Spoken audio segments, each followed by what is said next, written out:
The Guild is Maximum Lawyers' community of legal entrepreneurs who are taking their businesses and lives to the next level. As a Guild member, you'll build relationships, be held accountable, and learn strategies specifically designed to get you unstuck and accelerate your plan for growth. Members are also granted exclusive access to masterminds hosted around the country. Our next event is coming up, and we're heading to Scottsdale, Arizona.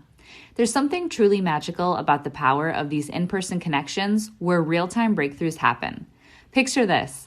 You're surrounded by like-minded law firm owners tackling your business and mindset challenges together. The energy is electric, the insights are transformative, and the results are game-changing. Investing in yourself is the best decision you'll ever make. The knowledge, strategies, and breakthroughs you'll gain are priceless assets that will supercharge your practice and propel you forward. Join the Guild and secure your ticket to Scottsdale at the best possible price by visiting maxlawevents.com. In today's episode, we're sharing a presentation from MaxLawCon 2022. Keep listening to hear Darcel Lobo as we share her talk, how to run your law firm in under 25 hours per week. You can also head to the Maximum Lawyer YouTube channel to watch the full video. Now to the episode. Run your law firm the right way. This is the Maximum Lawyer Podcast. Your hosts, Jim Hacking and Tyson Mutrux. Let's partner up and maximize your firm. Welcome to the show. What I'm talking about is how to run your law firm under 25 hours per week. That is what I do at about 23 hours per week currently at my firm. My number one priority when I opened my own law firm was to get control of my time. That was my number one priority. I had two small kids. They're currently 12 and 9, Lucy and Max. I'm married. And so that was why I decided to go out on my own. My team for my law firm, to kind of give you a perspective, there's 3 of us. So it's me, my full-time paralegal, and then my VA, and then we outsource support with virtual receptionists and bookkeeping and things like that. And so if 25 hours a week sounds like there's no way I could do that, that's not practical for me, I think that there's still going to be some tips here that you can take away to at least shave some time off your work week and to become more efficient. Even if we're taking just 5 or 10% off of your work week, if you're working 50, 60 hours a week, we can knock 5 hours off of that. We can start there to kind of help you be more efficient in your law firm and regain some control over your time. So why does it matter? Again, I went solo so I can be more of my own priority in my own life. Before going out my own, I really felt like I was being stretched in a million different directions. I was an attorney to my clients. I was someone's employee. I was a mom. I was a spouse. I was doing all these things. And before going out on my own, I really kind of felt like I wasn't doing any of it very well. I really felt like I was just being stretched in a million different directions. And I was trying to fill everyone else's glass with my own empty cup. And so going out on my own really allowed me to kind of get control over my schedule and to put myself on my own list of priorities. So not every week is perfect. Not every week is exactly 23 hours, but that's what we plan for at my office. My team knows what my calendar looks like and how to plan things, how to schedule things. And I can plan things for myself and my family around that schedule, knowing what my work week is going to look like. There's some things that we have that are non-negotiables for me, such as for Fridays, I don't work past 12. Today's an exception, but generally speaking in my firm, 12 o'clock, laptop shut down. I'm not texting, I'm not emailing, I'm not doing phone calls. I am done at 12 o'clock. That's a non-negotiable for me. Also in my schedule, I have, by my house, there's like a 4-mile trail. That's been really important to me to be able to go out and do that. I go do that 3 mornings a week. So before I've even gone to work, before I've opened my computer and answered emails, I'm able to do things like that for myself to take care of myself so I can in turn take care of those around me, my clients, my staff, my family, things like that. So you want to make sure that you're fitting yourself into your own schedule, which before I went out on my own, I wasn't doing. So are you on your own list of priorities? When I talked about the last slide and why it's important to me, I was talking about the things that I do for myself. But had you asked me that question 5 or 6 years ago, I wasn't on my own list of priorities. I wasn't in my top 5. I wasn't in my top 10. I was just very focused on taking care of everyone else. And again, I think I really realized since going out on my own, how important it is to take care of myself so I can take care of others. So I want to make sure that you are doing that for yourself as well, so that you can be the best attorney, you can be the best parent, you can be the best spouse for those around you by focusing on yourself also. So instead of just talking kind of abstractly and big picture, I want to kind of walk you through what my typical work week actually looks like. This is how we plan my work week. It's not always perfect. Sometimes things come up. Sometimes there's a court hearing that, I can't control that schedule. But when we're planning my work week, my staff are scheduling appointments for me. This is what we're looking at. So Monday, I'm about 10 to 4. You'll notice I don't start till 10 most days. I take my kids to school in the morning. That's a priority for me. So I start a little bit later. Again, sometimes I'll have a court hearing at 9 o'clock, but not too often. So Monday, 10 to 4 is when I'm doing my in-person appointments, my consultations, getting legal work done. Tuesday, we're about 10 to 3. I'm doing legal work, and our team meeting is every Tuesday. That's a non-negotiable. If you're not doing team meetings weekly, you certainly should be doing so. Even if you're a true solo and it's just yourself, you should be walking through your case list and keeping track of what's going on with all of your cases. So that's done every Tuesday at my office. Wednesday is a half day. I kind of need a break. On Mondays, because I stack my appointments back to back, it's pretty exhausting. So by Wednesday, I need a little bit of a break. So Wednesday, we're doing 10 to 1 for me, where I'm doing legal work and then content creation, like creating videos for the firm's YouTube page and things like that. Wednesdays are my days also to make those Costco runs, do grocery shopping, things like that, because I hate doing it on the weekends. So that's a Wednesday for me. Thursdays are staff with client signings. With my practice, I do estate planning. And so we have to do a lot of things with wet signings. I can't do everything through DocuSign. And so me and my paralegal are in the office together, witnessing documents, doing wills, doing trusts, things like that. And so that's a pretty full day for me as well, as far as being stacked with my client appointments. And then Fridays, I keep light. I'm not doing legal work on Fridays. I'm cutting out my email inbox, making sure I'm getting caught up on those emails, handling HR things, handling housekeeping matters. So this is kind of a run through of what my work week looks like and how I schedule things for my work week and how we plan for my work week. And this allows me to know when planning my schedule and when my kids have activities and they have field trips or sports, knowing that I have this to, generally speaking, to rely on and to fall back on as far as my schedule. Again, aside from those things that I can't control, like sometimes court hearings that are assigned to me, but generally speaking, I can control those as well and schedule those to fit inside my work week.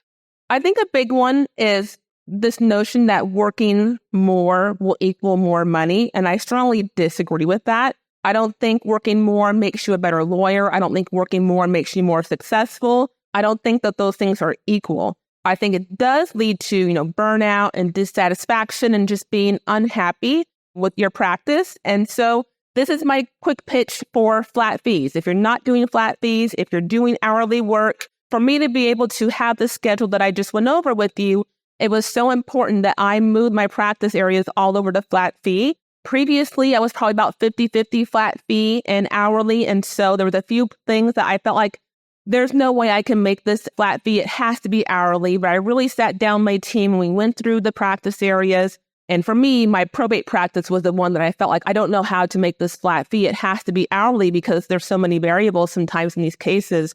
But we really sat down and went through it and worked through different stages of the probate process and what things can happen. And we actually have a flat fee for our probates that we actually have broken down by stages in the probate process. And so that's been a big one to allow me to have the flexibility while still having the income coming into the office, but being able to reduce my work week. And so getting control of my schedule, aside from just giving me my time back and making myself a priority in my own firm, has also allowed me to get away from that billable hour, which has been a big one for me and for the firm. Are you ready to unlock your full growth potential both professionally and personally? The Guild, Maximum Lawyers' exclusive community of legal entrepreneurs, invites you to our upcoming in-person mastermind event in Miami, Florida. There's something truly extraordinary about the breakthroughs that occur when you're physically present, working through your business and mindset challenges in real time. By attending our mastermind, you'll engage in deep discussions, share experiences, and receive expert guidance from our coaches and fellow law firm owners who understand the unique challenges and opportunities within the legal industry. This collaborative atmosphere fuels creativity, accelerates problem solving, and stimulates innovative thinking. Investing in your personal and professional development through attending an in-person mastermind is an investment in yourself and in your future. The breakthroughs, knowledge, and strategies you'll acquire are priceless assets that can transform your practice and propel you towards your goals. Visit maxlawevents.com today to join the Guild, reserve your spot, and secure your ticket at the best possible price. So we all have things that we're doing as the attorney, as the owner of the law firm, that we should not be doing. Some of these things could be your billings. You're going to move to flat fee. We can get away from billing. But even like your bookkeeping, your payroll, answering the phones. These are all things that are not the highest and best use of your time. And so when looking at your time and looking at your team, you want to look at the things that you're doing that you can get off your plate and delegate to someone else, because it's not the best use of your time and it's tying you to your office for more hours than maybe necessary. And so for me, I'm always working on this. I'm always trying to figure out what can be done to become more efficient. And I'll just say here, the one thing that I'm working on is my email inbox and handing that off to my VA. I haven't been able to do that yet or commit to that yet, but I know that that's a big one to free up for me, to free up my time, because it's not the highest or best use of my time to be going through my email, filtering out spam, and responding to things that don't actually need my response or forwarding them to someone else to respond. And so that's a big one for me that I need to work on and I'm trying to implement at my firm. But there's always something that we can be working on in the firm. And so the first step is to sit down and identify kind of what's going on, what changes need to be made, and what can you do to help you and to help your team as well. So I can't really talk about making yourself a priority and reducing your work week without talking about setting boundaries for yourself and for those around you. So let's start with your staff. I think the biggest one is the constant interruptions, especially if you are working in person with staff in your office. I fully support having an open door policy, but there needs to be some boundaries. There needs to be some limitations. There cannot be a continuous barrage of emails and questions and popping their head in and just needing a few quick minutes. That's not an effective use of your time. You can't focus on what you need to do if you're constantly being interrupted by staff. So you should set aside certain times, whether that's daily or whatever the frequency that you think that you need for your team. But eliminating those constant interruptions to your workday and your productivity will help you to focus to get work done a lot sooner. With your clients, it's really the biggest one to me is the communication. Is setting that up in the very beginning when you're talking to them, when they're hiring you, as far as the expectations, as far as response time to phone calls, to emails, to having your documents back to them, letting them know up front what that time frame can look like and what to expect so that they don't have any expectations that you're going to do something quicker than what you can actually commit to. With your family, I work hybrid. My team works hybrid where we're in office a few days and working from home a few days. At home, I have a full home office with a door on it. But mommy's home, and they don't always respect that while mommy's home, I'm working and I need to focus on work. And so that's been a big one to my kids who are 9 and 12 now and through the past 2 years is, yes, mommy's home, but mommy's working. And so setting those boundaries with your family so that when I'm done with work, I can be done with work and focus on them and not be at family dinner on my phone, checking emails, responding to texts. You want to be able to shut that down and focus on your family, but it needs to work both ways between with your family and then with work. And then I think the biggest one, I put it on here last, but I think it's the most important one, is yourself.